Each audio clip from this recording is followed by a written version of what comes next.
Now folks, we're going to put together the little section on our knees, hips and spine. Now, there's a lot of different sections that we can explore in great detail. What we're looking to do here is give you something simple, bite-sized, that you can do as part of a daily routine.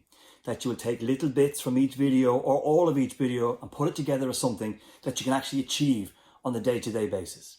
So what we have here are a series of exercises demonstrated that you should try all of them. Get a feel for what they will feel like for you. Do as many of them as you see fit, not too many, and always relaxed and always breathing.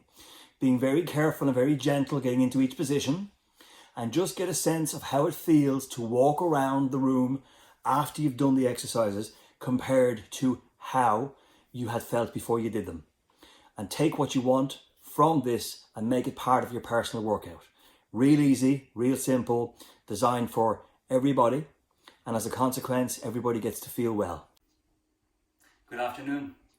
We're now going to move on to an exercise that's going to help us become a little bit more mobile when it comes to our knees, our pelvis and our back. Now, once again, there's plenty of additions we can add on to this. And what I'm going to do is show an exercise for people who can sit on the floor. And then we will show you variations of it at the end of this video, so that those of you that have got enough can carry on and practice, and those that need a modification because you may not be able to sit on the floor, we'll show you what to do in the chair for the same parts of your body. Okay, what we're going to start to do is just explore what it is that these joints do. And we'll start off with something quite simple, where we simply just put the soles of our feet together. We will then bring our body slightly further forward. It doesn't matter what height you wish to go with this.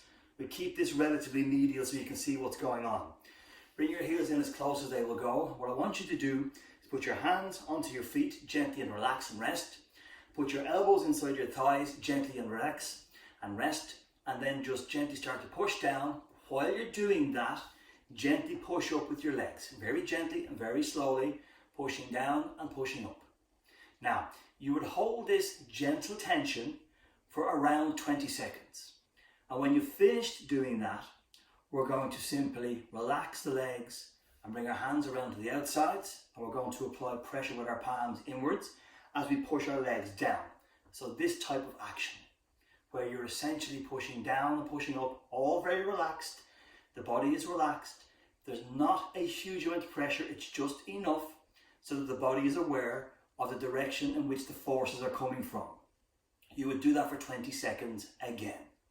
When your 20 seconds is up, you will come back around, hands inside onto the feet, and you will push down as your legs push up. 20 seconds later, you come back around to the outside, bringing your hands together as you push your legs down. And then the third and final cycle of this, elbows pushing down gently, legs pushing in, and of course repeat the last one. Very good. When you've done that, you will bring your feet until they're flat on the floor, and you will very gently just rock from bum bone to bum bone, feeling the bum bones contacting the floor. From there, you will just walk ever so slightly forward on your bum bones and walk ever so slightly back on your bum bones. A few on each side. Now, let me be specific for you. Let's do 5 on each side. 5, 4, 3, 2, 1, and 5 back. 5, 4, and so on.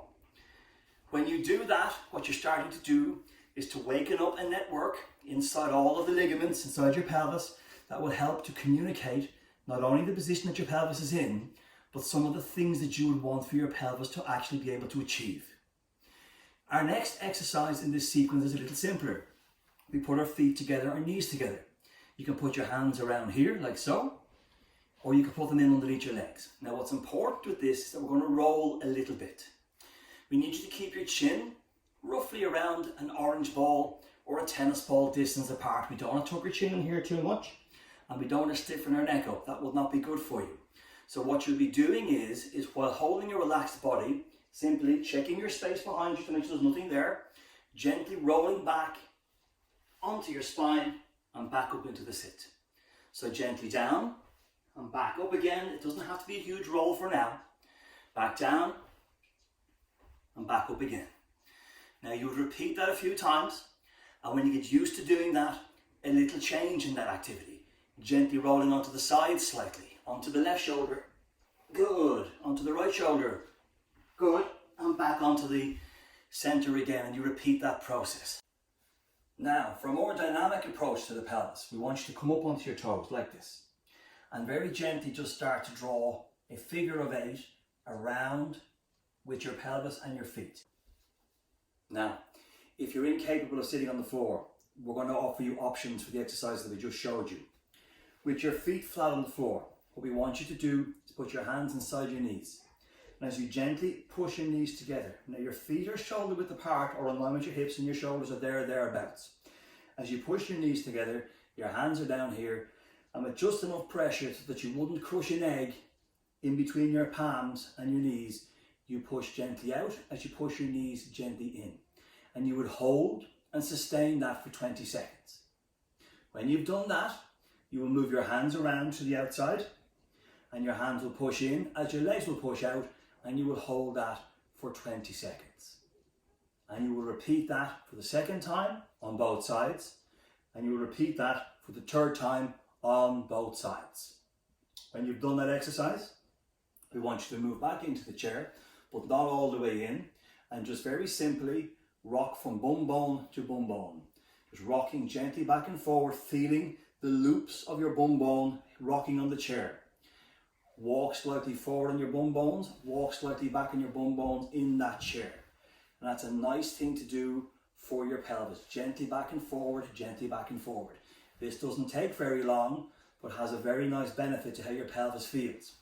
Now, once you've done that, what we want you to do then is to move to the edge of your chair. Now, guys, this needs to be a chair that has a back on it, and just lift your knees up, rock back a little bit, and then let your body come forward. Lift your knees up, rock back a bit, let your body come forward. And you can do that with your hands on your knees, or you can cross your hands up here like this and just gently rock back and rock forward, keeping your chin up and your eyes level with the head height. So focus on something on the wall, perhaps, or your TV, and just rock back and rock forward. Very gently in the chair, very, very easily, just very slowly creating mobility in this area. Well done.